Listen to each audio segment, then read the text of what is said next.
Peggy 7.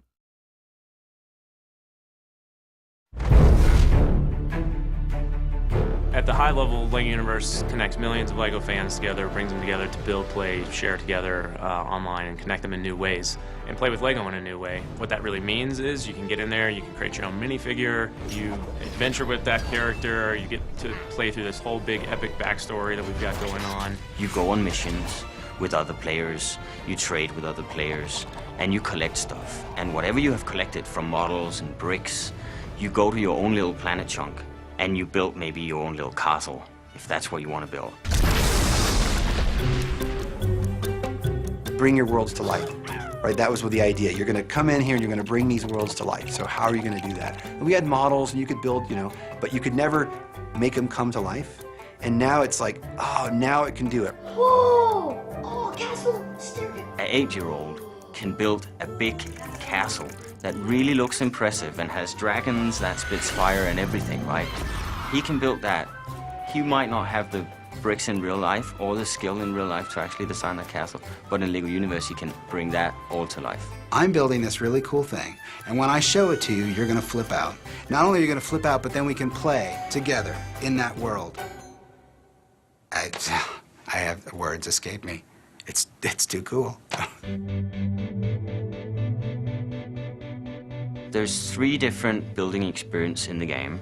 There is quick build. That's the fastest way of building.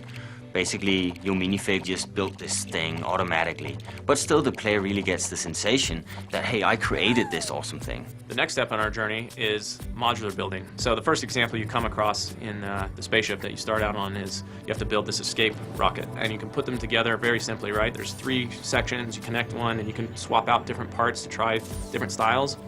You're building a rocket no matter what, but your rocket's going to look different than my rocket will. And so you have a little bit of customization and creativity starting to sneak in here, right? But it's still a very easy experience, very lightweight. You can kind of go in and out of it, no problems, right? Anybody can do it. And then, of course, we got the more creative experience, which is on your property. And here you can really do whatever you want. All the bricks that you have collected throughout the game, you can put together brick by brick and design exactly what you want. So that's the completely open-ended creative experience. Now you can put models out in that space that you've earned along the way, or you can also build something from scratch, right? Which takes us to the next level. So now we're getting into brick by brick building. So now we're actually at the point that's sort of the analog to real life Lego building, right? Where we're putting a brick together at a time. Then the final step on that is adding behaviors to your creations. There's a programming language that basically looks like puzzle pieces.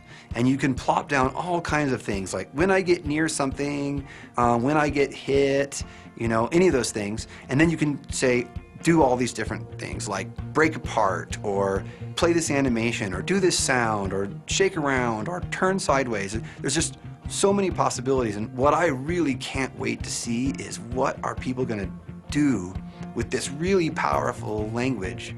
What kind of games are they going to make inside of LEGO Universe? And I can't wait to see which of those come to the top, and kids are off playing that. I've seen scenarios where people will actually have a jumping puzzle where you can unleash a cage that opens up and a dinosaur runs out and starts fighting the other animals that you set up in your particular environment, and then you can go fight the dinosaur to defend the animals and stuff. It's real fun from the standpoint that players can now make things that other players can play, and just that means the possibilities are literally endless. The quality of the game and the game experience became so important about how we really lift this, not just to be a game, but to be more than the game, but to be an authentic play experience of LEGO. And I love avant-gardens, I love Gnarled Forest, I love all of these other levels. I think they're great because our artists are amazing, but I love the properties because they're empty. They're blank. I can do whatever I want there. I can run around for 2 hours, smash a bunch of things, complete a bunch of missions, get a bunch of bricks, go to my property and build my own castle. Make it mine. Think about what's the world you want. If you could have any world, what would yours be?